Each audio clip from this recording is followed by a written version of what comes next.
With GXK around the corner, I thought it would be a good time to do a full retrospective on the Monsterverse and what led us to this point.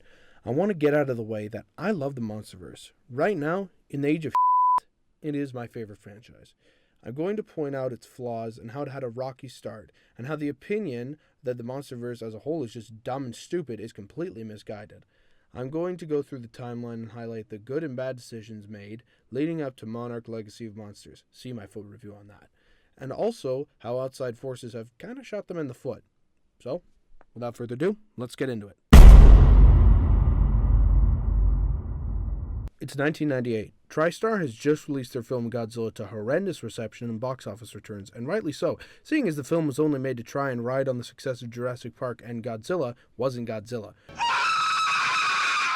Toho hated the film and forbade them from making another. Plans for a trilogy were immediately scrapped, and TriStar let their rights expire in 2003. The following year, Toho released his Final Wars for the 50th anniversary, in which the real Godzilla blows up TriStar's version as a you in a quick scene.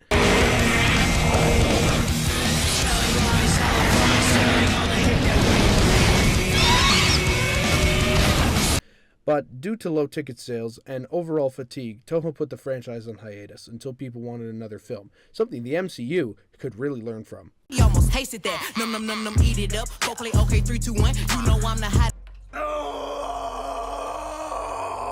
Anyway, in 2004, a man by the name of Yoshimitsu Banno, who directed the Showa era film Godzilla vs. Hedorah, bought the rights to Godzilla and planned to make a 3D animated short film with producers Kenji Okahira and Brian Rogers. In 2007, however, they changed their minds and wanted instead to make it a full film with the backing of the then visual effects company Kerner Optical. However, in 2008, said company began to have legal troubles that would lead to their closing in 2011.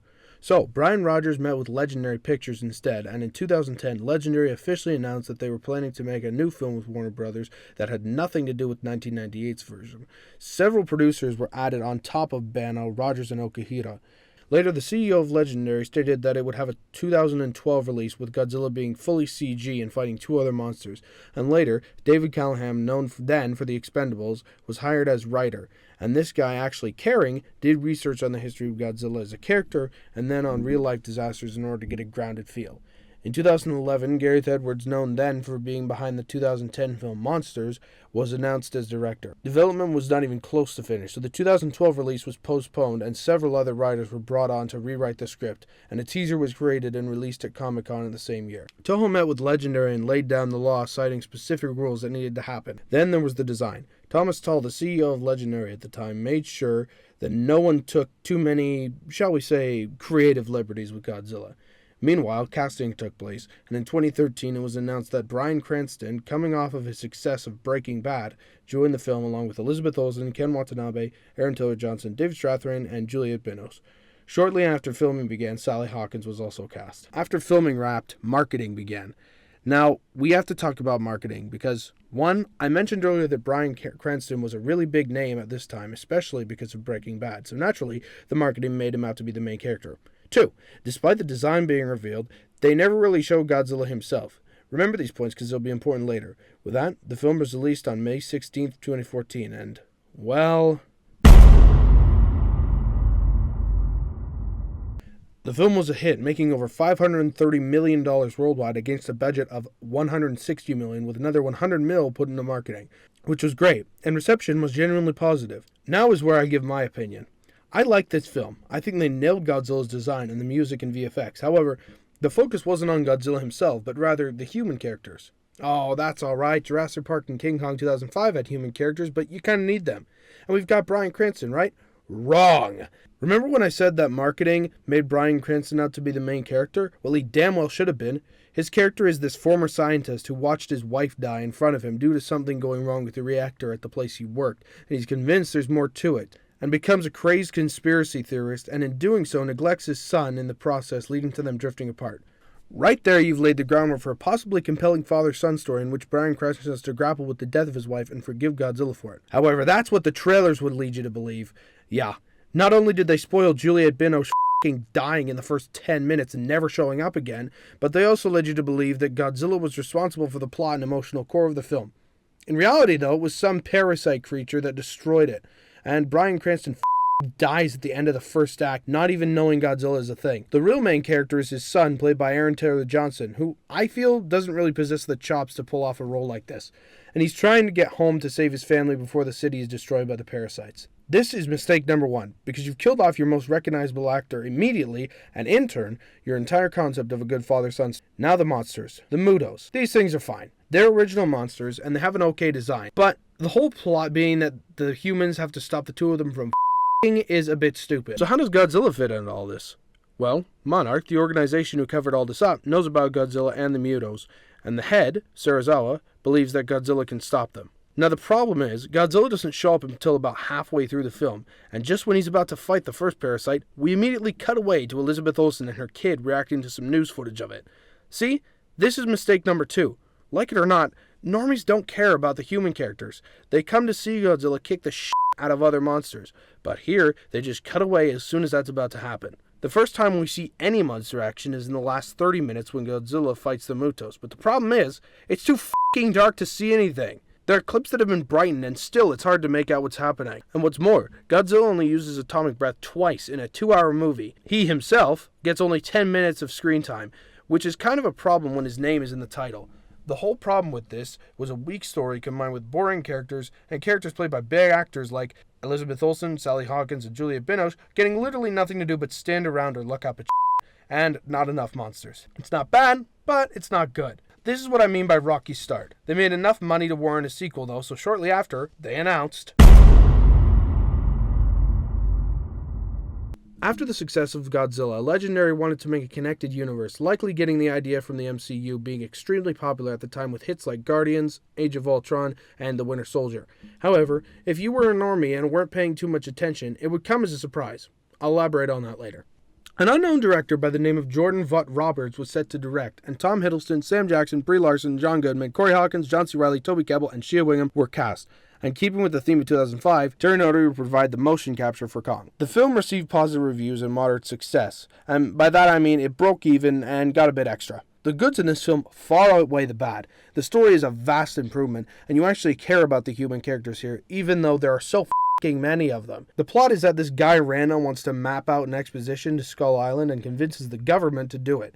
He hires Loki as a guide and Mace Windu and his band of military men as escort. And also Captain Marvel is here, and Dr. Dre, who's Rhonda's, apprentice. Anyway, it goes tits up, and they're attacked by Kong, leading Sam Jackson to become obsessed with killing him, and the rest of them just wanting to get off the island alive. We also find out Randa was lying and represents an organization called Monarch. Sound familiar? He explains he joined it because something, possibly Godzilla, attacked the boat he was on, and he wanted to see if there were more.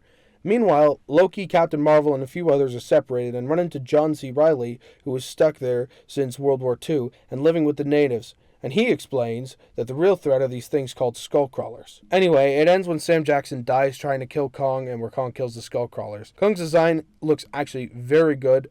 They got the right amount of gorilla and human features in his face. The only thing is, he's a bit too small, but that was rectified later. The skullcrawlers' designs are also very unique and interesting, and they're trying to take over Kong's territory by killing him. The problems I have here are small and few, but they're still problems. Firstly, Sam Jackson's character is everything I wanted Bryan Cranston to be in 2014, just less evil. He's obsessed with killing Kong because of the deaths of his men, and also his bitterness of losing the Vietnam War adds fuel to the fire. Secondly, the whole opening scene of an American World War II pilot and a Japanese World War II pilot having to band together to survive is a really great concept that could have been the movie. But again, they cut away before that can happen, and we cut to later when the Japanese pilot has died and the American is old. It just feels like wasted potential to me. Anyway, I forgot something. This was the first Monsterverse film I watched, and I didn't know that it was connected to anything. I just thought that it was its own thing. So when I saw this, I lost my mind in excitement. So, it seemed that Monarch was the only thing connecting this to 2014. Nope. There's a credit scene in which Corey Hawkins tells Loki and Captain Marvel Kong isn't the only monster, and proceeds to show slides of cave paintings detailing Mothra, Rodan, King Ghidorah, and Godzilla. 2 months after the success of Godzilla, Legendary announced a sequel at Comic-Con, and also that they had secured the rights from Toho to use Mothra, Ghidorah, and Rodan in it. It was originally intended for release in 2018, but was delayed till 2019. Gareth Edwards also left the project in favor of finishing Rogue One, so Michael Dougherty was brought in to replace him. Then, in December of 2016, they announced the title, King of the Monsters. and work begun on the script. For the designs, Michael Dougherty took the 2014 design but made a change to it. He added the original spikes from 1954 instead of the more jagged 2014 look. Also, the three Toho monsters got a more realistic design. The Mutos also returned for a cameo, and several new original Titans now appear. Casting began in 2017 with Millie Bobby Brown coming off of her success of Stranger Things, along with Kyle Chandler, Vera Farmiga, O'Shea Jackson Jr., Ashia Hines, Z Zhang, Bradley Whitford, Thomas Middleditch, Charles Dance, with Sally Hawkins and Ken Watanabe returning. Then marketing began, which focused solely on the monsters, which again turned out to be misleading. And also, they f***ing spoiled Mothra's death! Which, what the f***? How'd that get approved? The film was scheduled for a release at the end of 2019. So Legendary had the completed film, big actors, and even more monsters from before. They should have a smash hit on their hands. Right?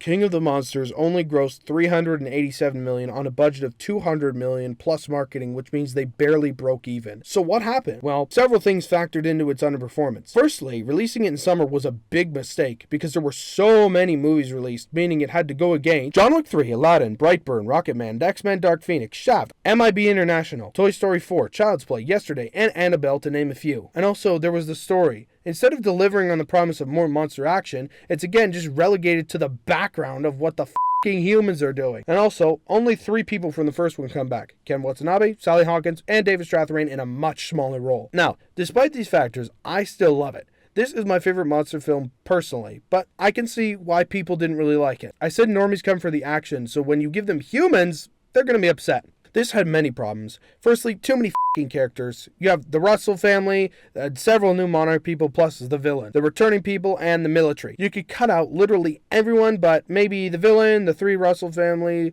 the returning people, and Z Zhang, and it would make no difference. And also, there's not enough monsters. Again, as I said earlier, they're background things that get cut away from, but you get brief flashes of fighting. Godzilla gets a hair more screen time than 2014, and the Toho monsters aren't much better. Ghidorah has the most, being the main threat, but he'll disappear for long periods and come back later for fights.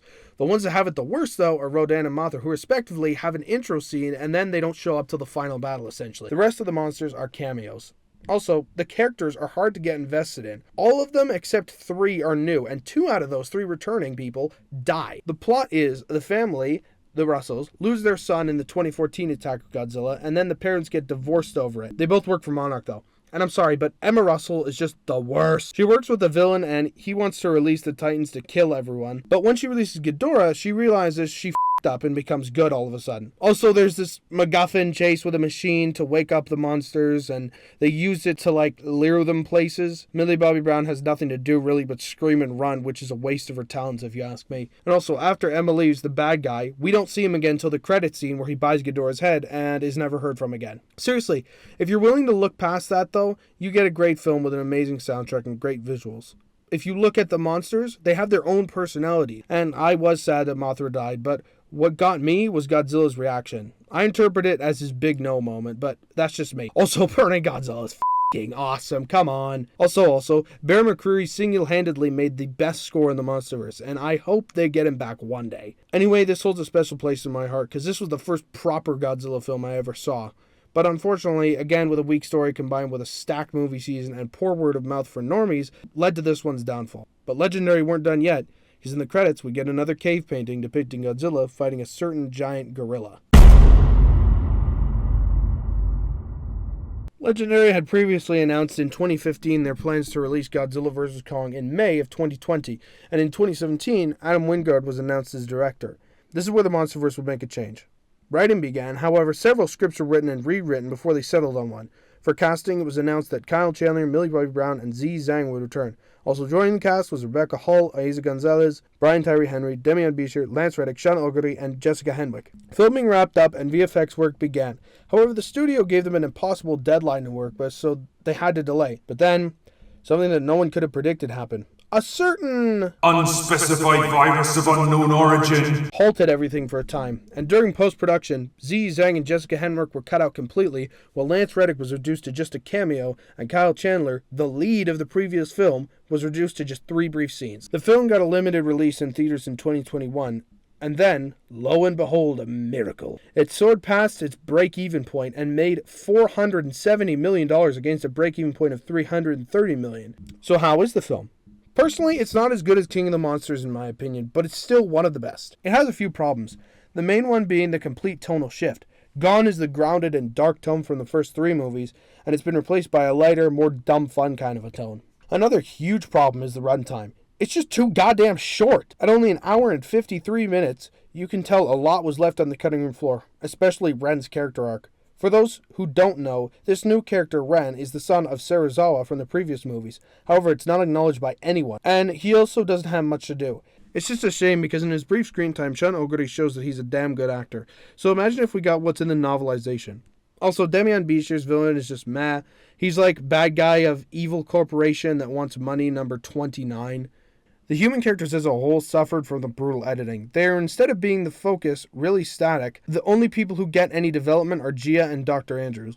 Kong is the real main character of this one, which means Godzilla takes a backseat, only showing up when they fight, which is very disappointing for me. There's also Mechagodzilla, whose design is really good looking, but he's a bit too thin, and he gets only one fight towards the end. Oh, and Ghidorah's severed head is inside of it, along with another one. Jonah doesn't make an appearance in the film, but the novelization sees him sell the heads to Simmons. Millie Bobby Brown also takes a bit of a backseat and isn't really developed more at all. The whole movie, she and her friend are trying to find this podcast guy, and when they do, they're inside a transport going to China for most of the runtime, so we don't see them. There are a ton of characters, though not as much as King of the Monsters, and the two teams of people do not interact at all, which is a bit disappointing. Because they decided to switch the tone, normies are even more so just coming for the monsters, not really the story, when there are huge potentials with it. The thing this one gets right is showing the fighting. They don't cut away to the humans unless it's absolutely necessary during it. Another thing is Kong's design, which has grown to almost Godzilla's size, and he's much older and has a beard now. And the axe he uses is super cool as well. The score this time around was made by Tom Holkenborg, who I think does a great job, and he's been brought back for the new Empire, so we'll get familiar themes for the first time. However, people didn't like his score because they thought it was too much percussion. Well, it seems they took the criticism because now he has no percussion in the first piece released for GXK. Godzilla wins the fight but left Kong alive. At this time, however, they weren't exactly sure if they wanted the Monsterverse to continue, so the ending is made to tie up loose ends, and Kong becomes the king of the Hollow Earth in the end. And that seemed to be it for a while, but in March of 2022, the sequel was announced for 2024, a long way away at the time. So what happened until then? Well, a TV show was announced that would feature Godzilla, but that was scheduled for late 2023, also a long way away. It seemed like nothing was happening. And there you'd be wrong. It's at this point in our story that along comes a spider. To understand the next bit of our story, we have to back up to 2014, in which, following the success of Godzilla, Toho wanted to try their hand at a reboot, and hired Hideaki Anno and Shinji Higuchi of Neon Genesis Evangelion to direct the project in early 2015. With a budget of 1.3 billion yen, Shin Godzilla went into production and was then released on July 29, 2016 in Japan, and then later it was released in other territories. The film finished its theatrical run with 11 billion yen, making back its budget and then some. Finally, the film would go on to win Best Picture, the Japanese equivalent to the Oscars.